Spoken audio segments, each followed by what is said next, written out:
Relationship, a beautiful part of life. But how do you know if you're talking to the right one? What are the signs, the things to look for? How do you know if this is your future wife or the next Ted Bundy? Well, unfortunately, I've been through enough to tell you the things you should look out for to know if your girlfriend is crazy. Number one, you can't break up with her. This is literally the most obvious sign and still miss it, like me. So a couple months ago during August, I was talking to this one girl and I was getting ready to cut her off so she can focus on a real relationship with her boyfriend. Wait, hold on, before y'all start trying to get on me. I didn't know she had a boyfriend at first. I watched Susie, I respect relationship. But yeah, as I'm trying to explain to this girl how relationships work and how cheating works, she just says no. Hey, yeah, I think we shouldn't talk to each other anymore because like I seen you had a boyfriend and I feel like it's just better off if you just focus on it. No. At this point, I was stunned. Like, nigga, what do you mean no? I didn't even know you can do that. But when I looked up at this girl, I just seen so much crazy in her eye, so I started getting nervous. Like, Jesus, why do I always talk to girls like this? Like, she's finna kidnap me. The police never gonna find me. The police never gonna try to find me. I don't know what to do. And since I was so I just played it off like I was joking. But best believe when I got back home, I smashed that block button and went back to bed. You can call me sassy, I don't care. My life comes first. Now, this girl starts blowing my phone up on this text now number. And this whole time I'm thinking, where's your nigga? Like, how do you have so much time to be doing this? But let me tell y'all, it got worse. So a couple days later after all that happened, I walk into my apartment and there is cupcakes and eggs scattered all over my wall. I walk into my room and there is graffiti on my closet. And the funniest part is this is probably the best scenario I could have gotten because knowing just how crazy that girl was, I know she could have done so much worse. Another thing you have to look out for is if she gets insanely jealous or she jumps to conclusions. Now, this is a double-edged sword because this could either mean she is crazy or she just loves you. So realistically, low-key, you are fucked either way. But all I can tell you is what I've experienced. So this story takes place no later than 2 months ago. So I'm talking to this girl and every single time my phone rang, she 100% believed it was either my side piece or my hidden family in Zimbabwe. And it got to the point where I had to answer calls with my speaker on so this girl doesn't like stab me or something. And this was going on for a minute, but I had to stop it when she asked for my Instagram password. Wait, stop. I know somebody out there just smacked their lips. Let me explain. So there's like 6 to 8 people I know in real life that know I do YouTube. Like, I like to keep my channel private. I don't need everyone that knows me to see this. But it is what it was.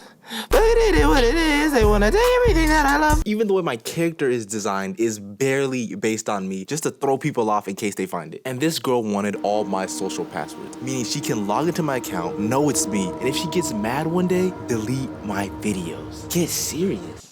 Yeah, we stopped talking after that. The third thing you should look out for is if she falls in love fast. Just like the second sign, this is a double-edged sword, but 9 times out of 10, this is not a good sign because just as fast as she started loving you, she can hate you. So those good morning, sleepy, I hope you ate well today texts can turn into, I hope everyone in your family, you never get to experience happiness again, you.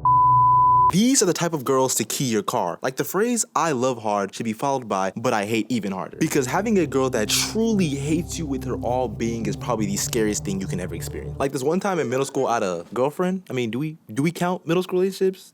I mean, we held hands, so I mean, that means something. But after our heartwarming 5-day relationship ended, she said, I'm gonna get my brother to beat you up. Nigga, when I tell you this had me shook. My first reason was because up until this time, I've only been in one other fight, and that nigga whooped my ass. So I wasn't prepared to go 0-2. The second reason was she said her brothers were in high school, meaning my scrawny ass was gonna go against prime Mike Tyson. So because of this, every time the bus dropped me off at home, I was always on high alert. I'm telling you, I would get off the bus, pull out my heartbeat sensor, make sure there was nobody near me, pull out my nigga radar, make sure the levels were normal. Like I was not playing about my survival. But the thing is, this girl didn't live in my neighborhood. Matter of fact, she didn't even know where I lived. So why was I scared? Because I'm an idiot. The fourth thing you should look out for is if she says her ex is crazy. If anyone says this, guy, girl, whatever, run for your life. Because there's 2 sides to this. Either her ex is really crazy, meaning you officially have a bounty on your head. Because this psycho nigga thinks making you disappear will save his relationship. And we all know he's wrong, but try explaining that to him. It's only gonna make him more mad. Why? Because he's crazy. Or the second side, which is even worse, is you are talking to the crazy person right now. Because most crazy person's favorite excuse for why the relationship ended was because the other person was crazy. Yo, bro, I heard what happened with you and your girl. You okay?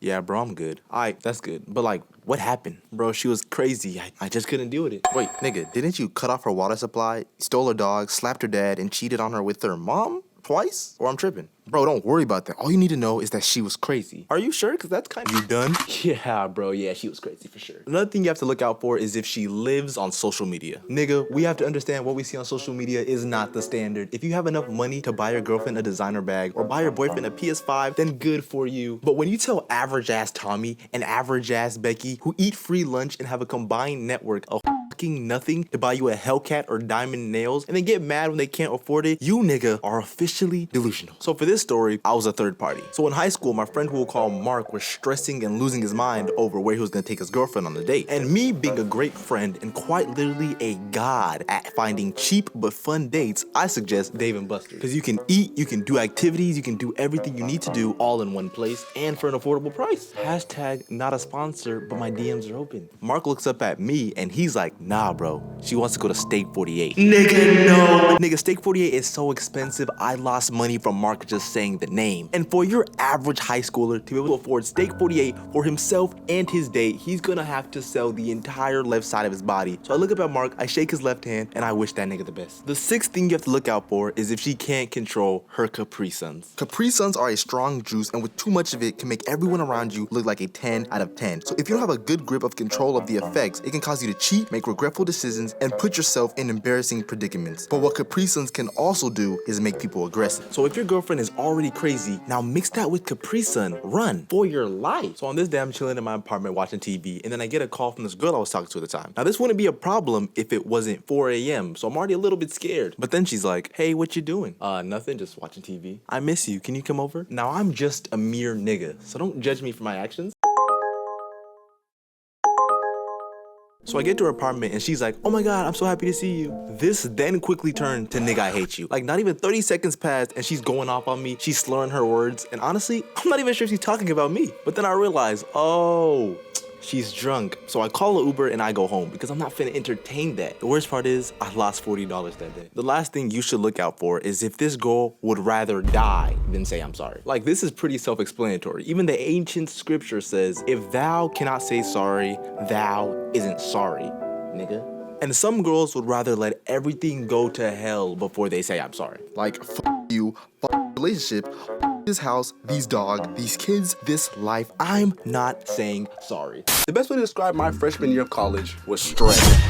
And around this time, I also started to take YouTube serious. So with all these new responsibilities and things piled on top of me, what better way to deal with all the stress than drugs, right? We all agree? No, we don't agree. Shut the f up. The thing about me is I didn't like to inhale leafy greens. I don't know why. I just didn't like the way it looked. It wasn't like cool, I guess. So I lived in my apartment / dorm with my close friend who we'll call B, and then two other people named Sam and Ben. Now these two niggas are what you call potheads. Every day without fail, I'll come home from class and then what the fuck? What's good, bro? Oh, the smell? That's that leafy green, bro. It's 7 a.m., bro. Bro, why are you stressing yourself? You're already ugly. Wake and bake, bro. You want a hit? And can someone explain why people that are heavy into the leafy products try to make people that don't use it? Like everyone has that one friend that always tries to get them to take a hit. So on this day, I was working the Popeyes video, which at this point, the file corrupted 3 times already.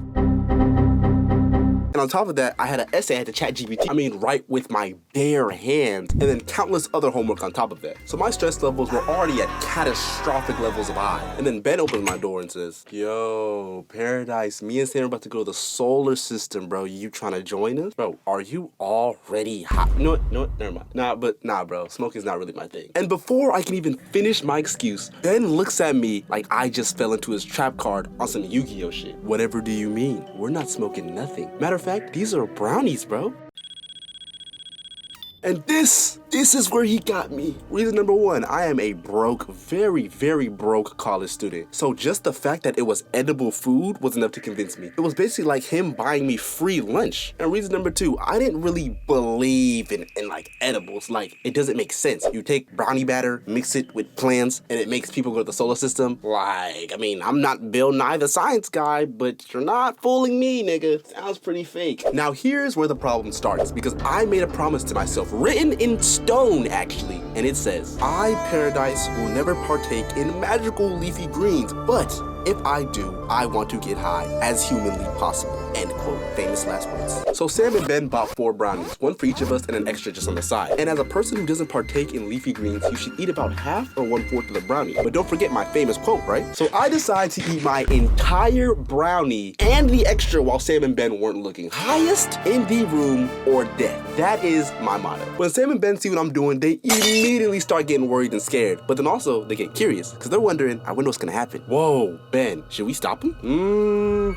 Nah, he's already too far gone. And plus, this is a canon event. We gotta see what happens. This history he's making. You're right. Should we record this? I'm already on it. This is revolutionary. So I eat the 2 brownies and then nothing. The brownie was kind of mid too. It was kind of dry. But you know, free lunch is free lunch. 10 minutes passed, still doesn't hit. So I was like, this is obviously fake. Like brownie plus plant doesn't make solar system. I already knew this. So now we're all chilling on the couch watching YouTube. And I'll never forget this part. I go to ask, do you guys think we should order a pizza? Which obviously is kind of already a crazy question because I'm broke. So maybe I was already high at this point. But I go, do you guys think we could order a pizza? And before I can even finish the sentence, bam, it was like I just regained consciousness, bro. I look at my walls and my wall is hitting the desert.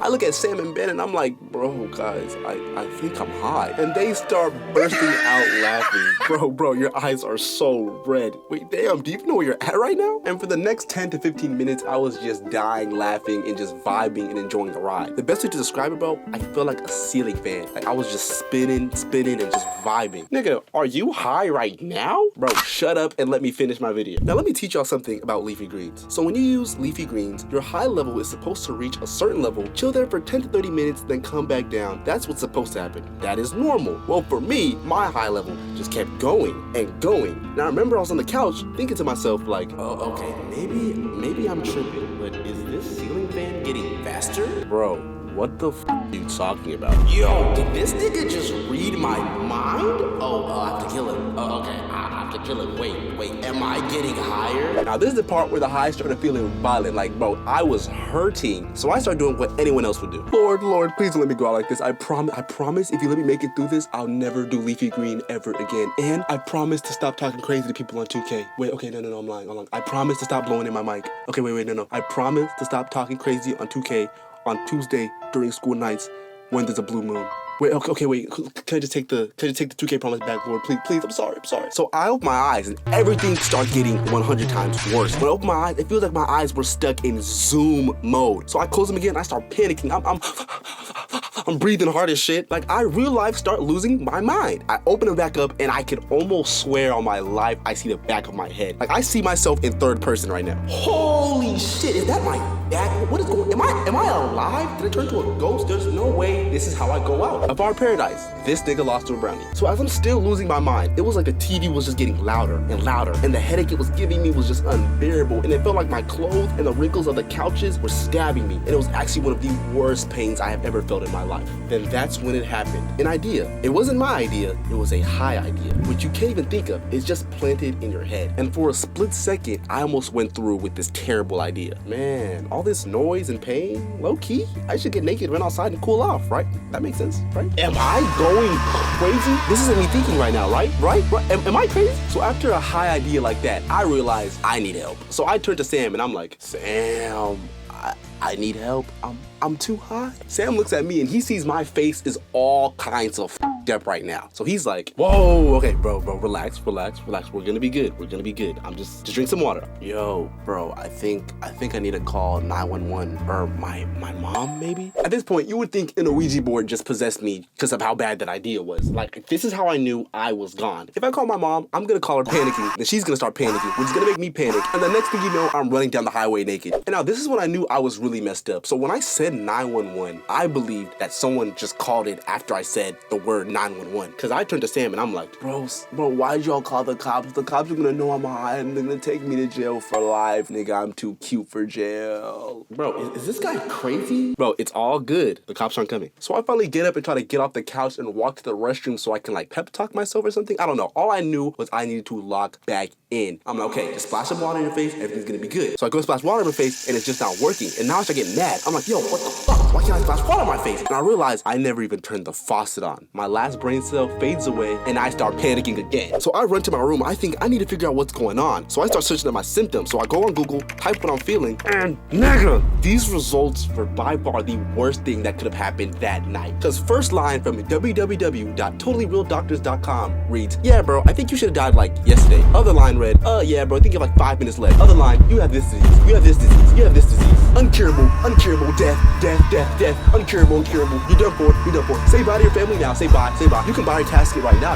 Funeral, death. And then somehow I went from looking at symptoms to looking at Reddit stories of people saying they saw Slenderman, they lost their vision, they went mute. And the more I'm reading, the faster and harder my heart just starts beating. So I just spend the next 15 to 20 minutes scaring myself while eating 5 bags of gummy bears and an entire box of rocket popsicles until I eventually pass out of the chair. So I wake up the next morning and I could honestly promise you I thought everything that happened was a dream until Sam opens my door and he's like, bro, are you okay? The wave of embarrassment that hit me was actually unbearable. Like, that was by far some of the lamest shit I have ever done in my life. Not to mention, I have leftover popsicle syrup all across my face and my tongue is blue. Yeah, bro, I'm never doing that shit again. The school science fair. Probably the most memorable time during school, on the same level as getting caught cheating and failing a test, because this is the first time as a kid where you get to experience the crushing weight of stress. So for the people that don't know, a science fair is a school event where students come up with scientific ideas and theories to show off to other kids. But what I left off was the amount of work you have to do. So first, you have to write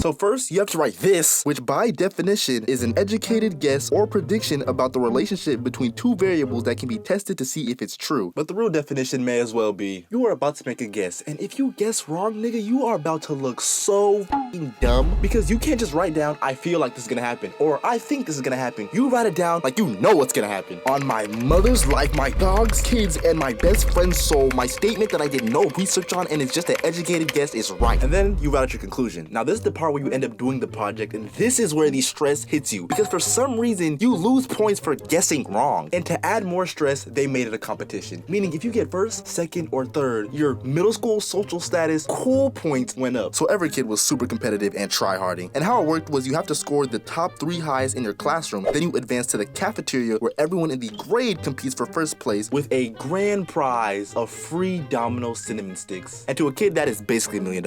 And as y'all could probably guess, my salty ass never got top 3 nothing ever. I don't even think I got a grade above a 75 on any of my science projects. And honestly, it's not my fault. The competition is too high. For starters, there's that one guy that just always makes a solar system. Every year, there is always one guy that makes a solar system. Then there's that one guy that just makes something super cool, like a snow cone machine or a robot. And then there's no science paperwork, no thesis, no hypothesis, no conclusion, just a nigga and a robot. Yo, bro, you made this? Yeah. Is it cool? Yeah, bro, it's crazy. What was your experiment? Pardon? Experiment? Yeah, like your thesis, your hypothesis, your conclusion, your science stuff. I just made a robot, bro. Wait, but you won first place. I know, right? I didn't even have to try, bro. If I'm being honest, I didn't even know this was science class. I didn't bring a thesis. Nah, bro, I just built a robot. This was so easy. I didn't even try, bro. Keep it a secret. I bought this from Walmart last night. But guess what? I'm be eating that Domino's.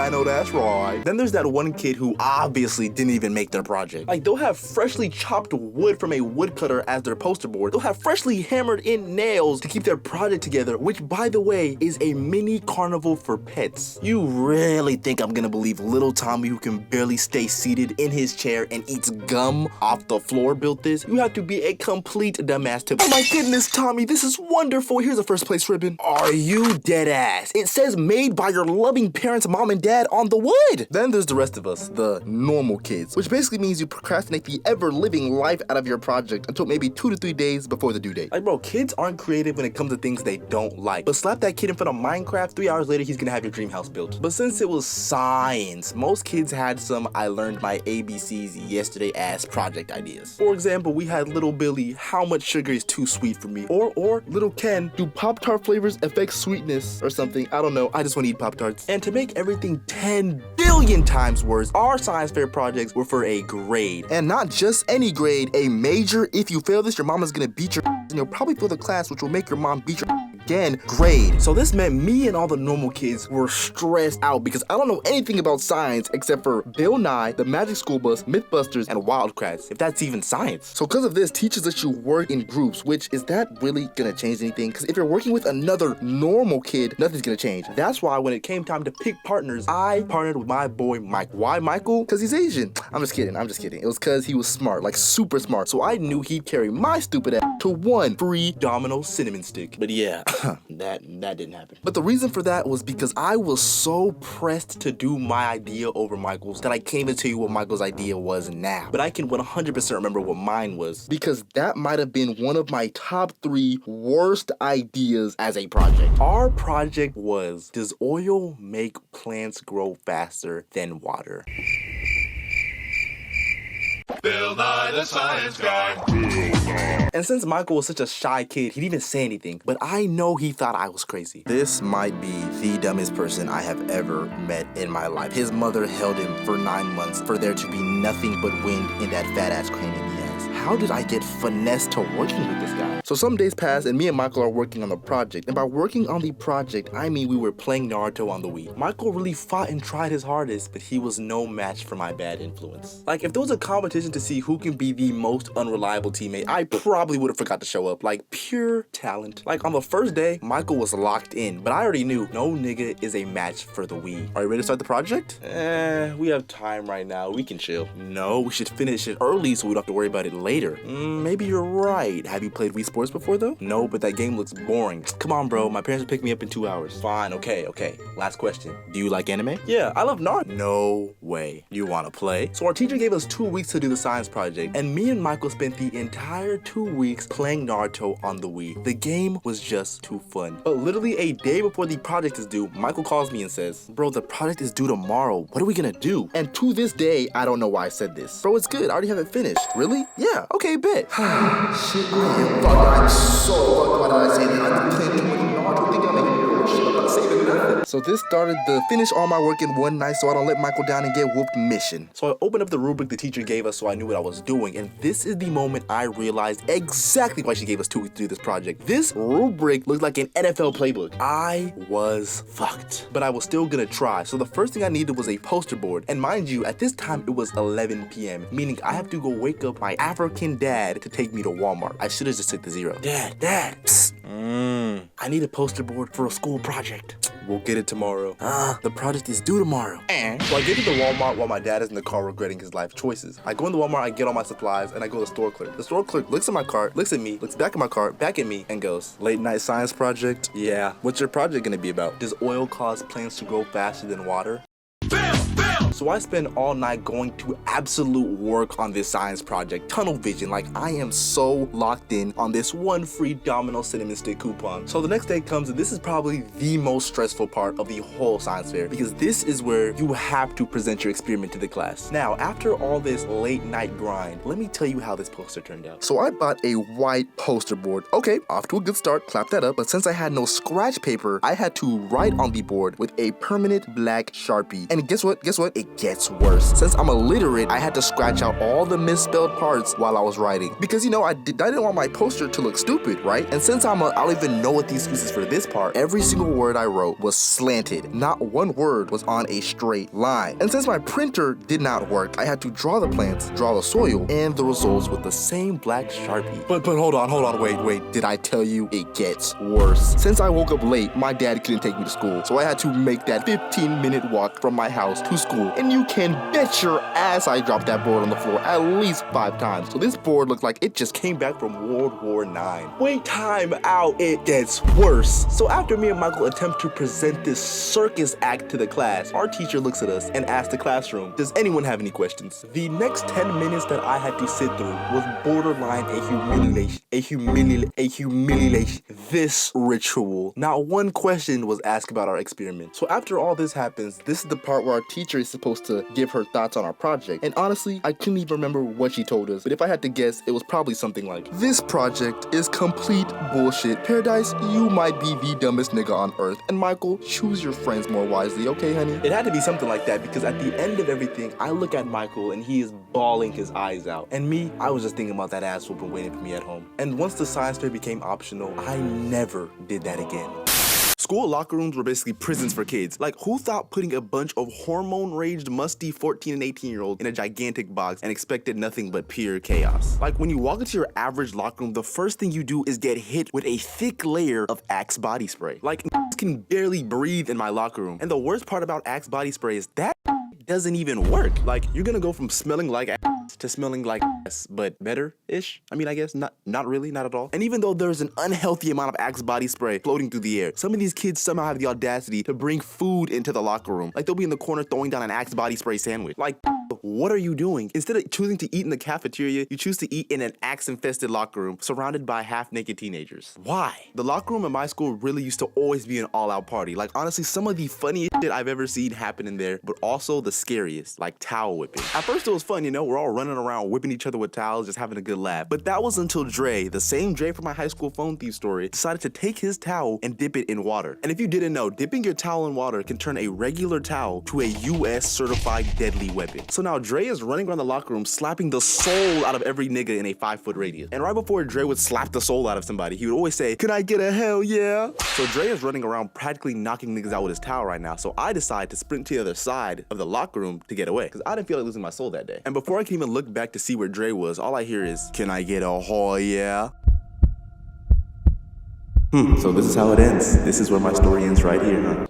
To this day, I'll never forget the sting from that towel. So every Monday, our coach would make us get on the track to run a mile, and that wouldn't be a problem if my gym class wasn't during third period, because now I'm forced to sit through 4 other classes drenched in sweat, trying not to make eye contact because I know without a fact, I smell like bounce that ass with raging Axe body spray. And I thought I had it bad, but some of these other students would still be sweating while they're in the other classes. Like they'll be in math class in a puddle of their own sweat. Then they'll just start getting Axe body spray and spraying it in class like that's gonna dry them off. Like, no, nigga, go home. Another struggle you have to go through in high school locker rooms were the high rate of stealing going on. Like 95% of things stolen in school was stolen in a locker room. And 9 times out of 10, the case goes unsolved. Like it's just a cold case. And I can guarantee you that your coach does not care. Like you can lose the most valuable thing in your life and all they're gonna tell you is, go check the lost and found. Coach, somebody took my phone, my car keys, my wallet, my social security number, my bank account, my shoes, my shirt, my pants. What do I do? Go check the lost and found. And can we talk about how stupid a lost and found is? Like it literally serves no purpose. Or at least at my school, because in my school, our lost and found was basically a loot box, a thrift shop. Like I would hear people say, "Hey, did they add any new stuff in the lost and found? Like I need me a new jacket." Like if someone was brave enough to turn something into the lost and found, I give it 15 minutes before someone else comes and takes it. And the amount of stealing that led to fights were literally countless. But there will always be one fight in my brain that I will never forget because it was literally just that crazy. So let me introduce you to Tom. Tom was a fucking lunatic. When everyone was getting dressed, Tom was getting fully naked and chasing kids around the locker room for fun. And if he managed to catch up to you, he was going to tackle you with no clothes on. So off this, you should understand that Tom is capable of quite literally anything. So on this day, Tom is going crazy in the locker room. He is slamming lockers and yelling, "Who has it? Stop playing with me. Who stole it? I know someone took it. I left it right here." So apparently somebody stole Tom's basketball shoes out of his backpack. And these shoes weren't cheap. So I completely understand why he was spazzing out. So Tom is still going crazy. And then he suspects this guy who we'll call Darius, because Darius was known for stealing stuff. "Hey Darius, open your backpack. I know you took my shoes." I'm not finna do nothing. And if you got a problem with it, you can suck my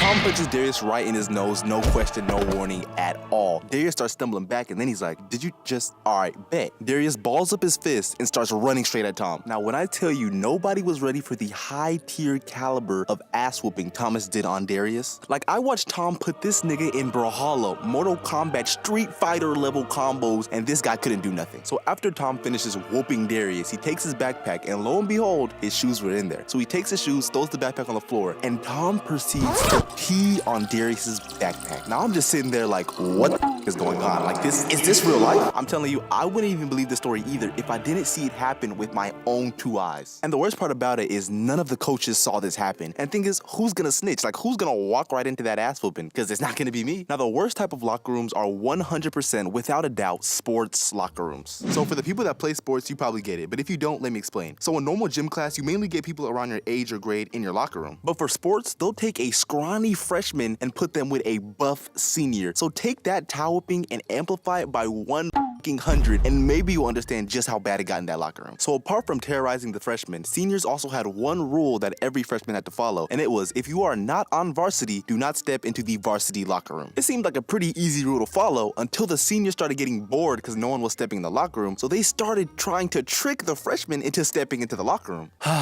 And unfortunately, they got me. So on this day, I was in the basketball team locker room changing into my practice gear so I can get ready for practice. And then one of the varsity players who we're gonna call Lucas walks up to me and he's like, hey, what's up, Paradise? What's up? Yo, bro, you want some free shoes? Free shoes? Yeah, we have some in the locker room. We just want to give them away. You want them? Yeah, of course. Bro, I wasn't finna pass up on free shoes. Are you dumb? Like, I wasn't finna miss this opportunity. And honestly, out of all the varsity players on that team, Lucas was probably the chillest, so I felt like I can trust him. Boy, was I wrong. Because when I stepped foot in that locker room, I immediately realized, oh, I fucked up. Yo, Lucas, where's the shoes? What shoes? I look up at Lucas and I see the evilest grin on his face. No, Lucas, I thought we were friends. This is how you finna do me? So they turn off the lights and I proceed to get jumped. And when it was all said and done, they put me in the laundry bin and rolled me out of the varsity locker room. And now everyone is looking at me, either in fear, they're scared, in pity, or they're trying not to laugh. The worst part about this is there is video footage of this floating somewhere on Instagram. Maybe one day I'll show y'all when I'm streaming, but for now, I'm not ready for that embarrassment. But after that became a tradition. Like when I moved up to varsity, I had my fair share of jumping people. So I don't know if it's just my high school and my middle school, but we always had one guy that would always cut hair in the locker room. And honestly, that was super convenient. Like shit, you walk in PE a bum and you leave still a bum, but at least you got a haircut. But the last thing that made the locker room what it was the vape fiends. Like these guys used to rip pens in the restrooms and hotbox the stalls, just adding to the nasty smell of the locker room. And of course, our coach did nothing. Honestly, he was probably in there doing it with him, but nothing beats the moment when I get to see a fiend lose their vape. Like you get to watch them lose their mind in stages. Like at first they try to laugh it off, act like it's not bothering them. All right guys, I'm not joking. Where's my stuff at? The joke's up. Then when nobody responds, they immediately turn into the tweaking phase. Not even 5 minutes will pass and they'll start being like, all right, I'm not playing. Which one of you niggas took my stuff? Worst part is this is probably the one thing that didn't get stolen. Like I can almost guarantee you it's either in their back pocket, in their backpack, or they just left it in their locker. Working a 9 to 5 is modern day slavery. And yes, I'm saying this on Black History Month because these managers will literally work you to the brink of death for 25 cents an hour. And as a broke 19-year-old who has worked a lot of 9 to 5s and got fired from them, I feel like I'm experienced enough to tell you the 7 stages that every 9 to 5 worker goes through. So the first stage is brokenness. This is literally the most depressing and lowest point of your life. Like your card is getting declined left and right. Then your friends start calling you like, hey bro, come on, let's all go out and hang. You look at your bank account and you start saying like, nah man, I'm looking on a diet right now.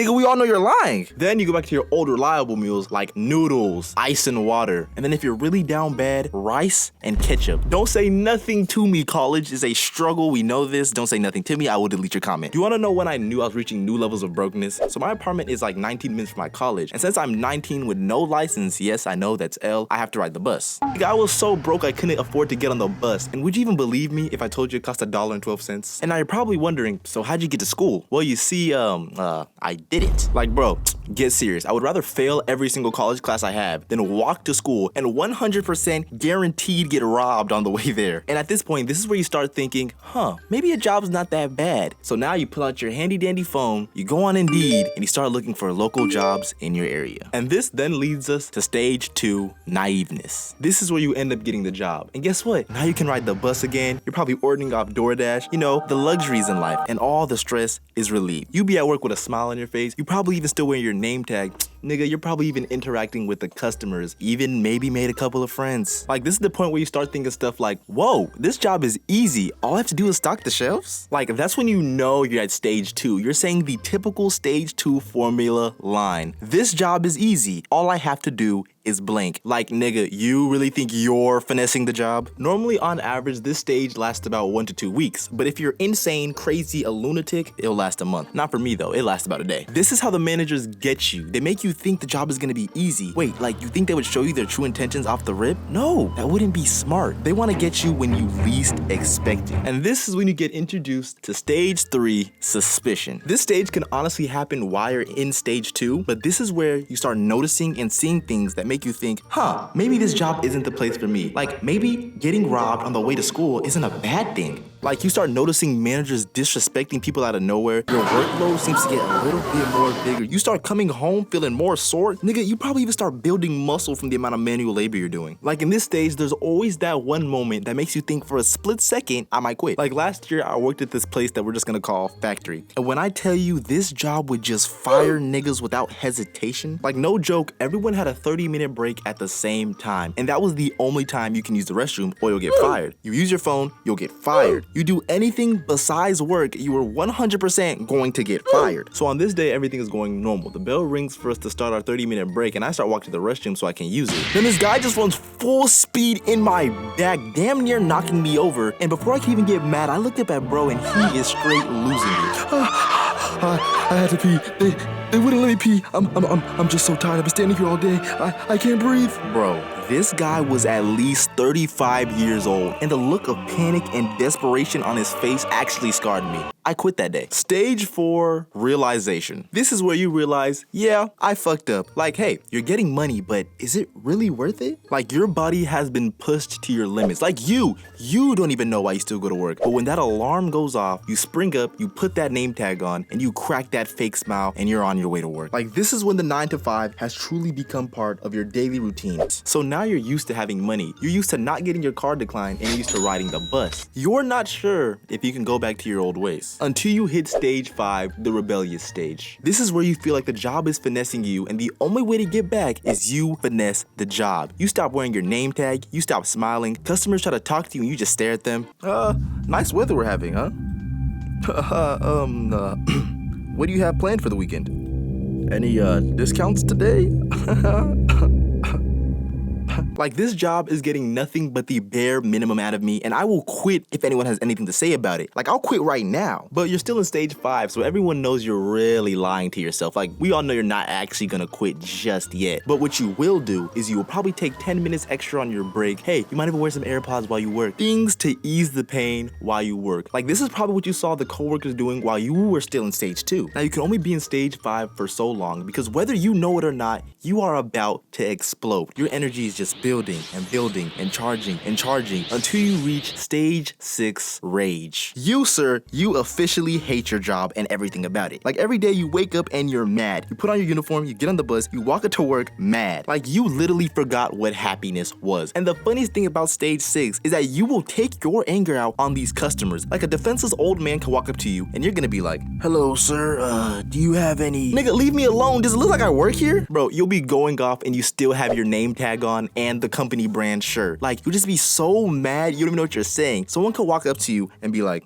sir, do you know where the restroom is? I don't know. Where is it? While you still have your company brand shirt on, the walkie-talkie on your hip, and your freshly crisp name tag. Like, the job is making you go delusional. But you can only rage for so long before the final stage hits you. Stage 7, acceptance. But there's 2 sides to this stage. One side is where you realize, I can't take this anymore, and you quit. But you think to yourself, there's other ways to make money, and you decide to be a male stripper. Or you can choose an even scarier route and try to become a YouTuber. Or side 2, you realize you're not gonna beat the 9 to 5 by raging or being rebellious, so you just go back to working like normal, because you know you need to pay for your necessities for you or even your family.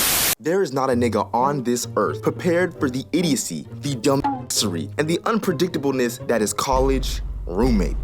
So I just finished my first year of college, and one word I used to describe my college experience was okay, I guess. So I flew from Texas to California for college. Main reason being so I could experience college in a whole new environment, see new scenery, see new people, and see a whole bunch of new things. Like some damn you feel what I'm saying? All my hopes, my dreams, and my expectations were set on fire, thrown off a cliff, and then crushed in the process as soon as I opened the door to my apartment. Nigga, this apartment was atrocious. Like, our living room looked like a Call of Duty map and a trap house just mixed up in one. Everything in the fridge had something growing on it, towers of plates and trash bags all in the kitchen, and a good amount of bags filled up with magic on the couch. In that moment, all I could think was, wow, I'm about to be living here for 8 whole months. But the funniest thing is, the condition of my apartment was the least of my problems, because what actually made my college experience so hateable were my roommates. And our apartment wasn't that big, because 2 people had to share 1 room, meaning I really couldn't avoid them, also meaning privacy, non-existent. So the first roommate I'll talk about is Treese. Honestly, I don't really have any problems with him, except for one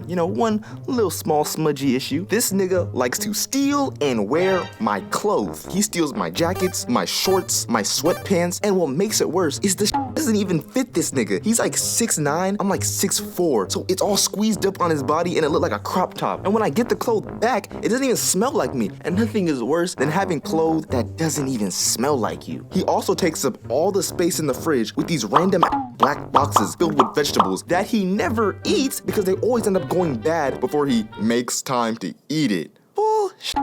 We both know he's not eating those random vegetables. So when I ask if he can throw it away to make some more space in the fridge, he says no, he's gonna eat it. Then when it finally expires, because he's a liar, he throws it away. And then he buys more. And then the vicious cycle just keeps on continuing. Okay, so my second roommate's name was Mal. He was the first person to move into the apartments, meaning he was the one that left the living room looking like the Call of Duty map. But unlike Treese, Mal didn't take up space in the fridge. He emptied it because this nigga used to just eat up everyone's food with no remorse. Like, I had to get used to drinking warm Arizona Coronas, warm water, warm soda, because I knew if I put it in the fridge, he was gonna take it. And what made it worse was this nigga had no honor. You can have hard, solid, stone cold evidence that he took your food, and he'll just say, nah, you tripping. I didn't eat it. Nigga, what? I have your thumbprint, your shoe print, DNA that you left at the crime scene, HD video quality of you stealing my juice. What do you have to say? That's not me. In all my years of living, I never would have thought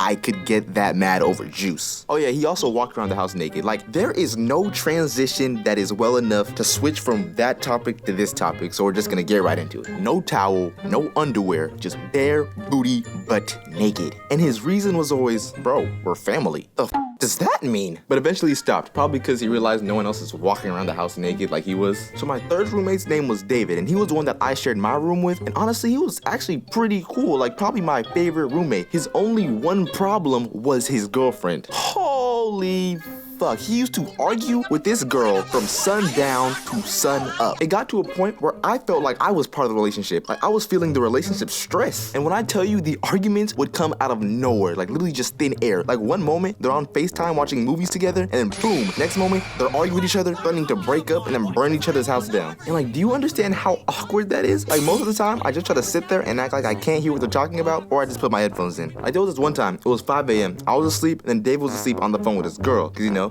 that's what couples do, duh. And then almost out of nowhere, she just starts yelling his name and making an absurd amount of noise. Like, I am not a light sleeper. Like, I can sleep through damn near anything. So the fact that this woke me up means she was trying to make noise. So David wakes up and asks her what's going on. This girl has the audacity to ask, did I wake you up? Nigga, obviously. And no, you didn't wake him up. You woke us up. So what's the problem? Then she asks, do you love me? Now I'm irritated. Because why did you pick out of all time 5 a.m. to ask that question? You could ask that question throughout any time of the day, but you chose 5 a.m. But I'm like, it's whatever. I don't care. I'm just gonna go back to sleep. Then the conversation goes from, do you love me? To, well, if you love me, then why don't you? Full-blown argument just out of nowhere. Again, it is 5 a.m. Niggas are trying to sleep. And I ended up getting no sleep because this argument lasted 3 hours, bro. I'm not even joking. Alright, so this next roommate, who we'll call Ty, is 100% the weirdest nigga I have ever met. He is in love with the rapper Sofago, but that's not really a problem if he didn't blast the same Sofago song every day, the exact same song for the past 8 months. It got to the point where everyone in the apartment knew the lyrics. It didn't matter what time it was. That Sofago, The World Is Yours song played constantly. 8 a.m. I don't think it's your head, cause they don't wanna come to my place. 7 p.m. So the world is yours, cause I wanna play every day. 5 a.m. We just play the game. We just play the same game all day. But it is what it was. But it is what it is. They wanna take everything that I love. The Sofago addiction isn't even the worst part. This nigga also refuses to pay rent. Literally the bare minimum of living with roommate. And every time we get on him about rent, he just grabs an excuse from La La Land. Yo, Ty, what's up? We're off to go down and pay rent if you're trying to come with us. What's up, man? What's up, man? Rent? Don't worry about me, man. I got my own little sister, man. You feel me, man? Bro, I got it, man. Man, I got it. I'm not even joking for the YouTube video. That is literally word for word what he would say to me. Oh yeah, he also peed in water bottles and left them by the window. High school is a war zone. Like, take a soft, warm, caring, loving daycare, then take prison, sprinkle some World War II on that, and bam, you have my high school experience. Like, during high school, it seemed like no matter what you did, it was lame as like, unless you were rich, D1, or everyone in the school found you insanely attractive, everything you did was deemed lame, unattractive, and weird. Huh? What's that? You're telling me you found the cure to every disease known to mankind? Okay, nigga, whatever. You're still ugly and you can't hoop. F out of here. And since during my freshman year, I wasn't any of those things, I had a huge target on my back. Except for basketball. I could hoop. That was the one thing I could do. But it didn't matter because these niggas grilled me for everything else I did. Niggas grilled me for the way I talked, the way I walked, what I ate at lunch, my handwriting. Niggas even grilled me for being black. And the worst part is, it was black people grilling me for being black. And these niggas were creative, and nothing is worse than a creative nigga grilling you. These niggas will call me Mr. Popo from DBZ, Midnight, The Darkest Night, and whoever this nigga is. It took me a while to find the picture, but this nigga sums up what my definition of getting roasted in high school was. Like, for some people, it's their broken glasses, or their beat up shoes, or their bad clothes, but this nigga haunts me to this day for the amount of times niggas got on my for looking like him. And what made it even worse was that I couldn't dress. Like, my fashion choices during my freshman year is honestly concerning. But the reason for that was because during middle school, it didn't matter how busted up your fit was, because if you had on good shoes, no one said anything. Like, you can wear a full clown costume from the head to your toes. But if you had some Jordans on, nigga, no one's gonna tell you nothing. But that was not the case at all in high school, because when I showed up with my no brand ass collared church shirt, my faded blue jean shorts, my long black elite socks, and my hyper green KD6 Easters, niggas grilled the ever living life out of my ass. So bad to the point where I went home and I swore to God I will never put that fit on ever again. Like, I probably would have gotten roasted less if I showed up to school naked, because at least there's less material for these niggas to work with. The last thing that I'll never forget about high school was pantsing. Niggas would actually go behind random people, pull their pants down, and reveal their underwear to the world. And I would know, because I was niggas, bro. That shit was too funny, bro. But I was only doing it to my friends. I wasn't doing it to random people. Like, I wasn't trying to get my ass beat in the middle of the school. And honestly, it was a good time. Like, everyone was involved. We were all running around pantsing each other. It sounds crazy, but honestly, this was a very fun part of high school. But you know the saying, all good things must come to an end. And it ended because of a lame ass nigga named Alex. So on this day, our school was having a pep rally. Basically, it's where they gather all the kids, put them in the gym to introduce the football players or the soccer players, or a special guest comes and sings, dances, or whatever. All you need to know is a lot of people in one area. So honestly, you know, just like the perfect place to get your life ruined, you know what I'm saying? So yeah, the pep rally's going on and everyone's having a good time. Me and my friends were all chilling, we're laughing, right? And I don't remember what happened. I think a cheerleader did a backflip or something, but all I remember was everyone stood up and we all got super hyped. That's when this bum ass nigga Alex decided to take it upon himself to run up behind me and yank my shorts down. And I've been pants before, so I knew how it felt, but this time it felt different. The cold air hit my salted nuts. Now, I don't know if this nigga Alex had like gorilla grip hands or something. Pause. But this nigga grabbed my shorts and my underwear all in one go. I was exposed to everyone. My Jimmy was out at a pep rally in the gym. I'm not gonna gas it and say everyone saw it, but enough people saw it for niggas to be on my ass for the rest of the school year.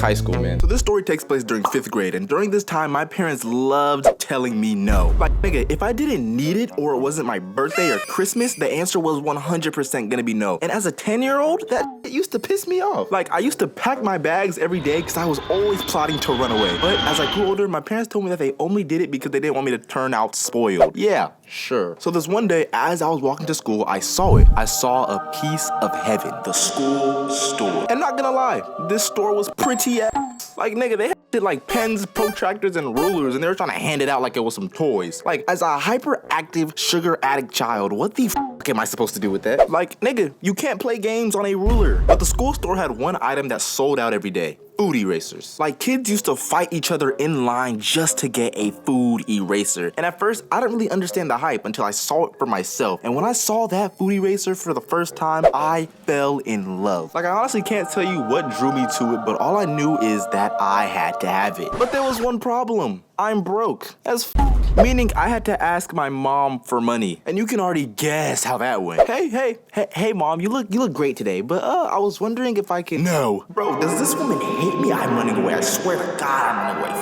This. So I go to school and I explain my frustrations to my homie who we'll call Ray. And some backstory on Ray. This nigga is by far the most evil nigga I have ever met in my life. He fought kids for no reason. He talked crazy to teachers. He stole. So when I tell Ray about my mom, he comes up with a genius idea and says, bro, just steal it. Nigga, are you dumb? My mom is gonna notice me. Bro, are you dumb? Just steal it at night when she's asleep, idiot. Now I'm just looking at this nigga like, bro, you're a genius. Like, what? How come I didn't think of this? Like, what could go wrong? So fast forward to late at night and it's time for me to execute my plan. So I tiptoe down the stairs trying to make the least amount of noise as possible. I am trying to avoid every ass whooping. So I creep up to my mom's purse and I knew where my mom put her money. It was in a white envelope. So I put my hand into her purse, I pick up the white envelope, I sneak back out, put it into my backpack, and boom, nigga, mission accomplished. So the next day, I walk into school feeling like that nigga, man. Like, I walked in there like I was Elon that nigga Musk, cause money was up. So I make my way to the school store and I open up my envelope, and nigga, there was at least $1,000 in there, and I gave that nigga everything. Bro, and he was looking at me like, nigga, are you dumb? And after 30 seconds of us just staring at each other, he gives me the entire jar of food erasers. And no change. Like, this nigga was low-key trying to scam me. But I had no knowledge of what a lot of money was. I was 10 and stupid. So fast forward again, and now I'm just in class with the most cocky, stupid grin on my face. Like, I really felt like I did some Mission Impossible shit. Like, I even put the food erasers on my desk just to show everyone else that I was better than them. So class continues going on as usual, and then the school intercom turns on.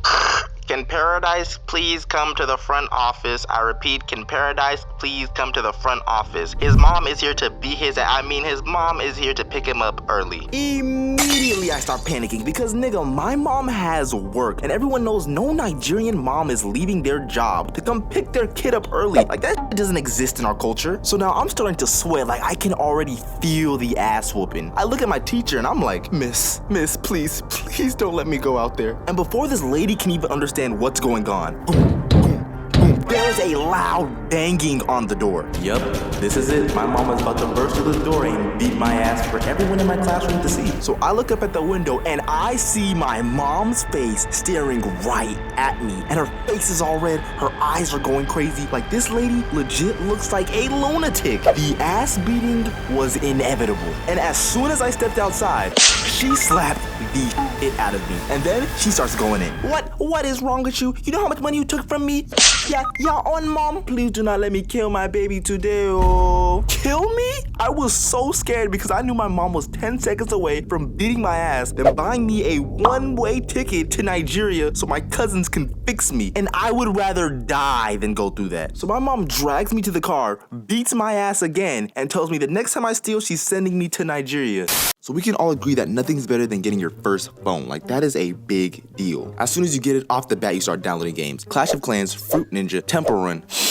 Nostalgic. But if your childhood was anything like mine, having a phone was just a dream until your freshman year of high school. And obviously that was a hand-me-down. And my God, this phone was like literally just a phone. Like this battery would go from 1% to 100%, back to 1%, and it just die at the worst times. So because of this, I was always hogging the charging outlet. But if I couldn't do that, I would go in the back and steal people's portable chargers just so I can charge my phone enough to get back on Clash of Clans. Like no joke, I was really dedicated to this broken phone lifestyle. And honestly, if I was ever in any real danger, that phone wouldn't do shit for me because it would probably die before I could even type in 911. Even though this phone had a wide variety of problems, I was still optimistic when I first got it because again, it was my first phone. Like when I first got it, I downloaded every single app in the App Store. I flicked up, took a couple pictures, and then I got me a nice little SpongeBob wallpaper. Remember that because it's very important to the story. So fast forward, and I'm walking around school feeling like King Henry III, top of the food chain. No one is touching me. Like I was getting everyone's numbers, even the bad bitches. I'm lying, I don't get girls. So fast forward some more, and I'm going to my 5th class of the day, which is PE. So I get to PE, change into my PE clothes, and then I put my phone under my backpack. Let me explain. So my high school used to have a big issue with people's stuff getting stolen out their bags during classes. So I thought instead of putting my phone in my bag, I would put it under, so the chances of my phone getting stolen should be low. Genius. So fast forward some more and PE class comes to an end. So I walk back to the locker room to change, and immediately when I open the door, I see my backpack is on the floor 3 feet from where I even left it. It was like this nigga knew where I put the phone. I run to my backpack and look all around the area, but I couldn't find it. In that moment, I realized that someone took my phone. I don't think you'll understand how I was. This was literally the first day of me getting this new phone. The first day, and I lost it. The chances of my parents getting me a new phone is damn near 0%. Meaning I was probably gonna be phoneless until I saved up enough money to buy it myself, which meant never, nigga. I didn't have a job. But even though my phone was stolen without a trace, there was still someone I was very suspicious of, Jamal. This nigga was a 10 out of 10 menace, but also a well-known phone thief. So in my desperation, I had to ask if he knew where it was. Instant regret. Because as soon as Jamal starts feeling like I'm accusing him of being a phone thief, he starts tweaking. Hey Jamal, so my phone went missing and nigga what? You think I took it? Nigga shut the f up and get up out my face, nigga. Ain't no one want your busted ass phone, boy. Just for visuals, let me paint you a picture of what Jamal looks like. Jamal was a 6'5", dark-skinned, built football player. Nigga was built like a tank, meaning I wasn't gonna tell that nigga. What's the point of me letting this nigga steal my phone and whoop my ass on the same day? So that was it. I was gonna go my whole life with just no phone, I guess. And to top it all off, I still have to explain to my dad how I lost my phone when I just got it. And that conversation went terribly. Hey dad, how you just got me a new phone, right? So I brought it to school and you wouldn't believe it, a guy stole it. Isn't that funny? Oh, is that right? So after my dad confirms that I'm not getting a phone until I'm married, I decide that I'm gonna find my phone by any means necessary. So the next day I go to school, and honestly, I don't even remember if I went to any of my classes. I had bigger shit to deal with. So I searched and looked everywhere, but my phone just wasn't coming up. So eventually I gave up, and I was gonna have to accept the fact that I was gonna be labeled a lame ass nigga for the rest of my high school life. So I go to lunch sad, depressed, defeated, and hungry. But then I see this kid who will call Carter holding a phone that looks almost identical to the one that I just lost. So I put down my chicken sandwich, I walk up to Carter, and I proceed to interrogate this nigga. Yo, Carter, where'd you get that phone from? It looks nice. Oh, thanks. Well, actually, I bought it. This nigga must think I'm stupid. Oh, for real? Well, where'd you get it from? Well, Jamal actually sold it to me for $50. As soon as those words left Carter's mouth, everything started making sense. That dusty ass nigga Jamal stole my phone, and to make it worse, he sold it for $50. The disrespect. But what solidified my theory was when Carter turned on the phone and my SpongeBob wallpaper was still on there. This nigga Jamal didn't even reset the phone. So unprofessional. If you're gonna finesse a nigga, at least do it right. I don't know about y'all geniuses, but in middle school, I can guarantee you I had the worst grades in the solar system. Like, no matter how hard I studied or cheated, I cannot pass a test to save my life. Like, after every test, I would get on my hands and knees and pray to God I get a C. Cause I knew damn well asking for a B was way too much, especially for my struggling. And an A? Nigga, get serious. So after failing countless tests, my parents started noticing. And if you know anything about foreign parents, it's that they don't play that CCC minus C plus bullshit. You're either valedictorian or you're homeless. Doctors, lawyers, and the president are your only career path. So what do you think my parents did when they saw my atrocious grades? They beat my ass. And like, what's the point in that? Whooping my ass isn't gonna make me Albert Einstein, nigga. But I figured the best way to revive my grades would be to get some help from my friends. Terrible decision. Cause my friends are either as dumb or astronomically dumber than me. So I was really left with one final option, which was go to after school tutorials. And if you don't know what that is, it's when 8 hours of school isn't enough for my incompetent ass to soak the knowledge required for me to pass. So I stay after school to learn some more, hoping it does something for my atrocious grades, which it probably won't, because any nigga with a 13 in history class deserves to be in prison. No parole, no bond, no sunlight. Damn. So when I walk into the class, almost instantly I think, okay, wait, maybe jail's not that bad. Because the teacher that was in charge of this tutorials class was a psychotic history teacher that goes by the name Mrs. Apples. And I personally never had a bad experience with her, but I heard she'd make fun of kids for failing, yell for no reason, and oh yeah, she would hit kids.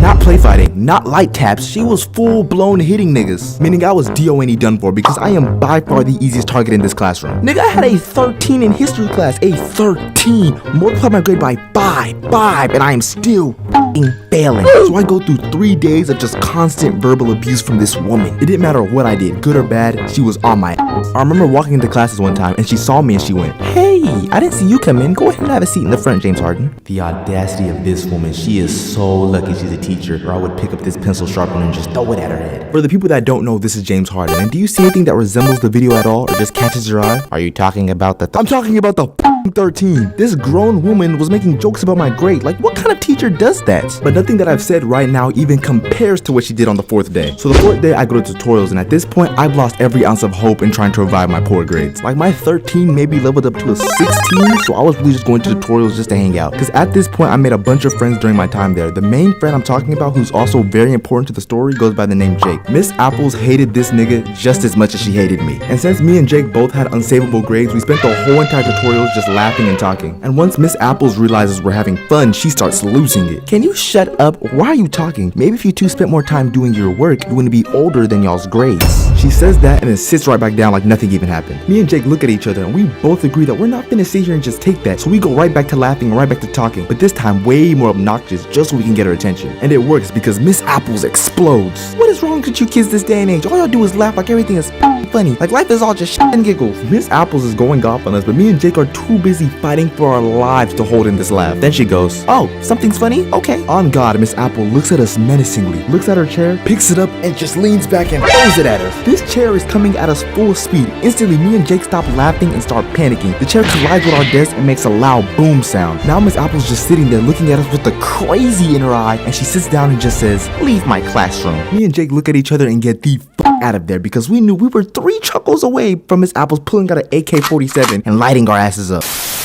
So one summer, my basketball coach wanted me and the rest of the team to go hiking for some team bonding so we can improve our chemistry, thus improving our basketball skills on the court as a team, which didn't work. Like, we got obliterated every single game. Like, my parents stopped bothering even coming to the games. Like, all they would do is call me and be like, hey babe, how much did you lose by? Because it was just that bad. So fast forward and we get to the trail / mountain that we're gonna be hiking on. And when I tell you we were in the middle of nowhere, it was like Courage the Cowardly Dog style nowhere. It was just one big mountain, a trail you walk on, and then a bunch of dust, those little tumbleweeds, and just a bunch of trees that we didn't know what was hiding behind them, but I guarantee you there was some type of monster in that mountain. Everyone was just sitting there terrified, like no one wanted to go up this mountain except for our coach. And one thing I'll say about my coach is that this man was a fucking lunatic. He was either 35 or 48, no kids, no wife. And there's nothing wrong with that. It's just his reason. His reason was, I don't need no kids because I'm married and dedicated to y'all. Y'all are my wives. I love y'all boys. That is pretty fucking sad. But hey, do you, bro. Like, do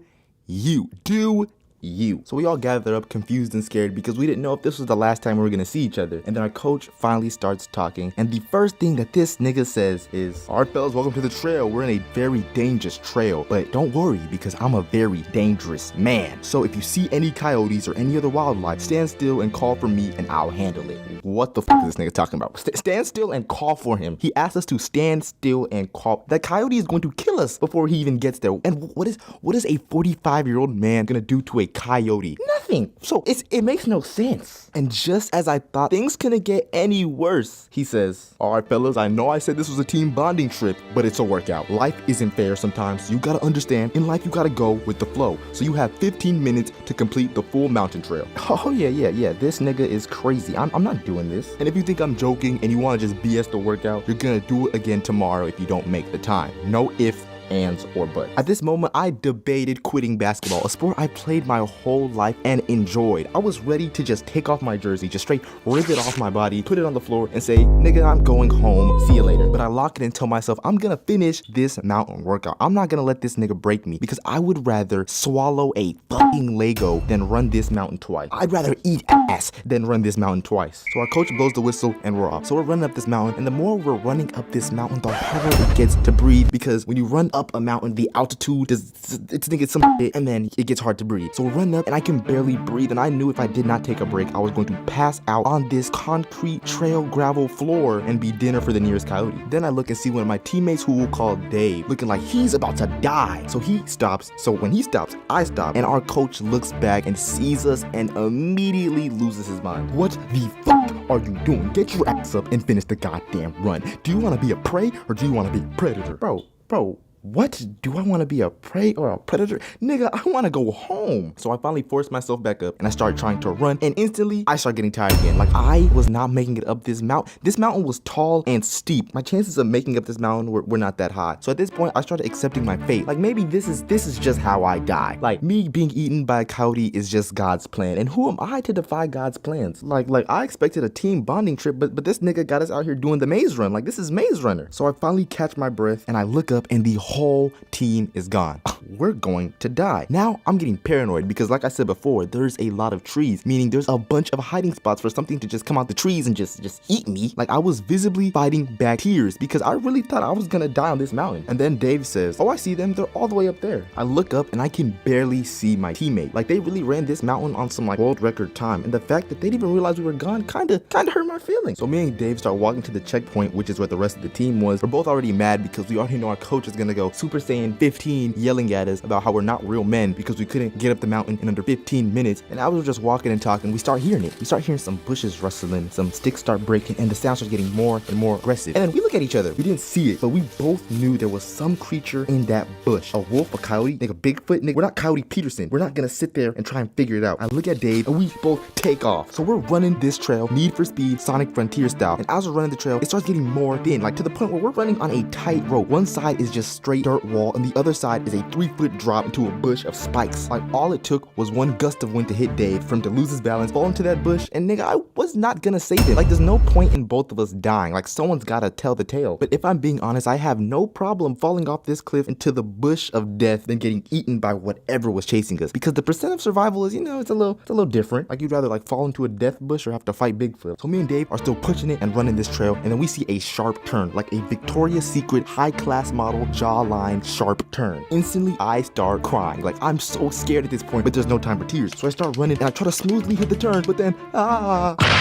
fucking trip, bro. Like I tripped, like I couldn't handle the pressure that was put onto me. So now I'm just tumbling down the trail, like I am legit picking up speed, and then boom, I go back first into a death bush. You remember that one Chucky movie where like Chucky had that guy tackle him to the ground and he was just stabbing him repeatedly in the back while the whole party was dancing? He was getting stabbed upstairs. That was how that bush was doing me, nigga. Like it hurt so bad, like I couldn't even move. I was just in the bush trying to breathe and make sure I was gonna be able to stay alive. I look at Dave for help and he's looking at me like, bro, that's a 3 feet drop with death bushes. And I'm looking at him like, nigga, help me. Stop being a pussy. He finally pulls me up and we get the fuck out of there. We finally get back to the checkpoint and everyone is passed out on the floor, drinking water or asleep or just all three. But me, I was traumatized. I wasn't gonna eat, sleep. Nigga, I wasn't even gonna jerk off anytime soon, ever. Trauma 1, me 0. You know you'll have to run the trail again tomorrow, right? I was not running that trail, nigga.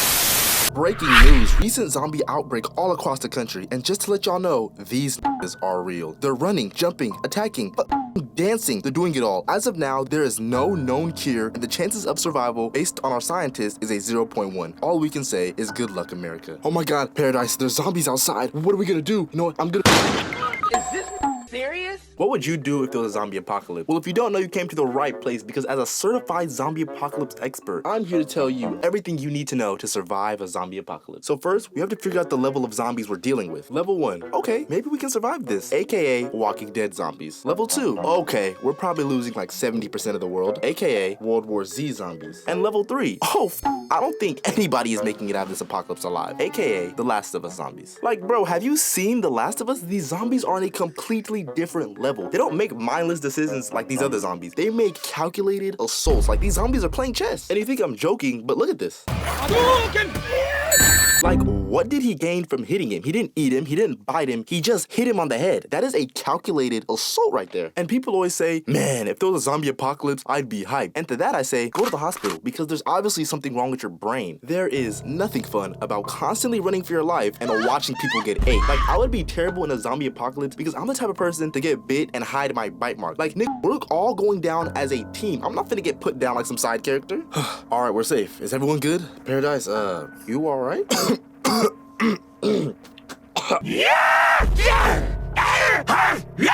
Yeah, I'm good. You're sweating a lot. Are you sure? Yeah, forgot to stretch this morning, and the shoes are like a size too big, so it's hard to run. And like, the way the sun is pointing, it's kind of... You got bit, didn't you? Yeah. I think the infection already spread.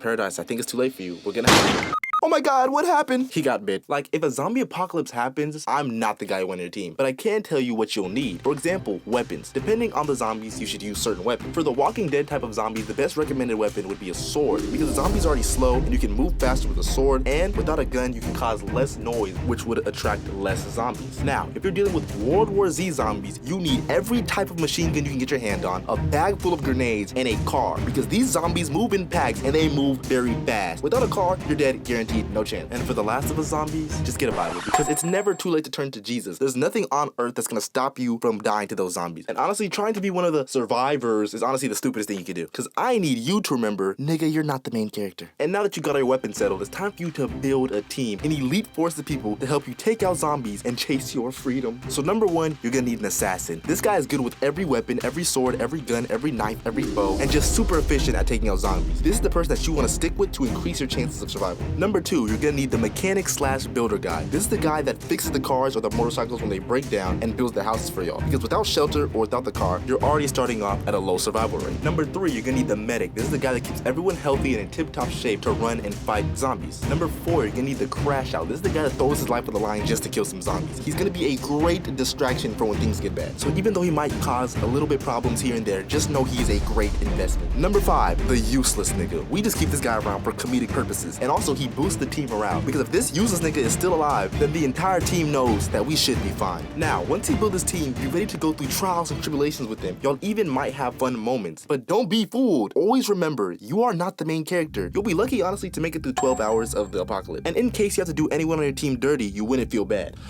Are we all okay? I think a zombie might have... for the greater good.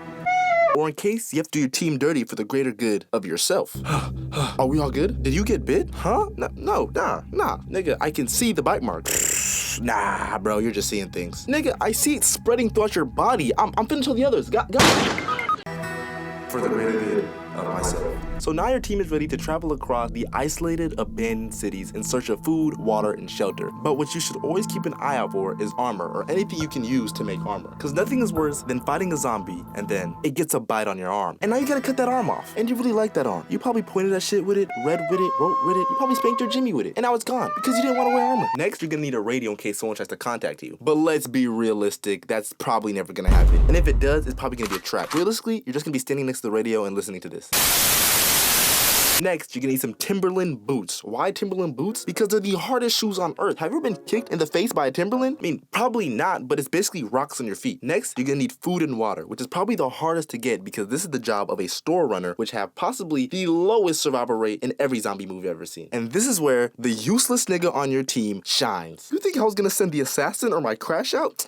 Get serious. Here's a walkie-talkie that doesn't work and a pistol with no ammo. Be safe. Besides store runs, you should always move in a group. Not strengthen numbers of that BS, because if you ever get ambushed by a group of zombies, you'll have enough bait for you to escape. If you want an even better chance, you can always push useless nigga 2.0 and get away. Another thing that used to get me mad in zombie shows where people were out there trying to get in relationships. Like, nigga, you can barely keep a relationship together in the real world, and now you're out here getting people on our team pregnant? And then these mothers have the audacity to cry. Like, what? You're telling me your pregnant wife that you proposed to 5 days after meeting her with triplets couldn't outrun the zombies and got bit? Are you serious? I totally didn't see that coming. However, we overcome this tragedy. Now, the real question that we haven't asked yet is, are you fit to be the team leader? That position isn't just given to anyone. It's supposed to be given to the most capable person on the team. So I have a few questions to ask to know if you're really fit to be the team leader. Are you addicted to TikTok? As a leader, you'll need your attention span to make quick decisions, and if you can barely last 2 minutes before you open up TikTok, you should not be a leader. Sir, there's zombies all around the area. What are we gonna do? Glizzy to your face. Sir, this is a serious situation. We need help. Grimace to your shake. Please. That's the Aki way. Help me! Did you just get eaten, dude? Like, minus 1,000 aura. Are you athletic? This is a trick question, because if you're too athletic, you'll be a store runner. You have to be athletic enough to the point where you can only save yourself. Can you swim? Imagine your group is running from a pack of zombies and you have to jump in a big body of water and you can't swim.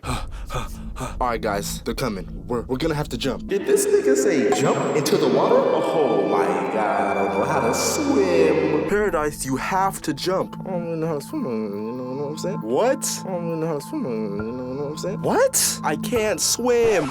What? What are you saying? Useless nigga? Are you a germaphobe? Well, I advise you to get over that, because the chances of you taking a shower in a zombie apocalypse are almost unheard of. So be ready to walk around smelling like bounced ass. Are you a picky eater? Well, too bad, because if the store runner comes back with nothing, you're gonna have to resort to eating whatever y'all can. Dirt, grass, tree bark.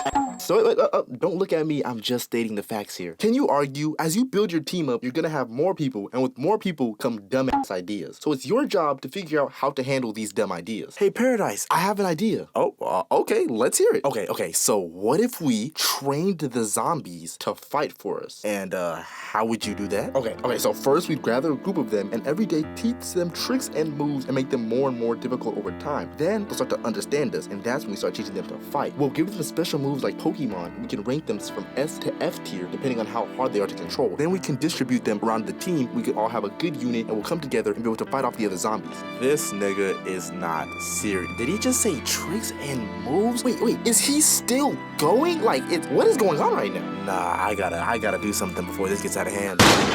Fuck that. Now, the most important part of being a leader. Are you ugly? Once you have a team, you're gonna spend a lot of time together, and no one wants to follow a leader for years with an ugly face. Like, when times get rough, they're gonna need a face to uplift them. But when you turn around with that goblin face, they're just gonna lose it. All right, team, I know we're at a scarcity for food, but have no fear, your leader is here. Oh my goodness.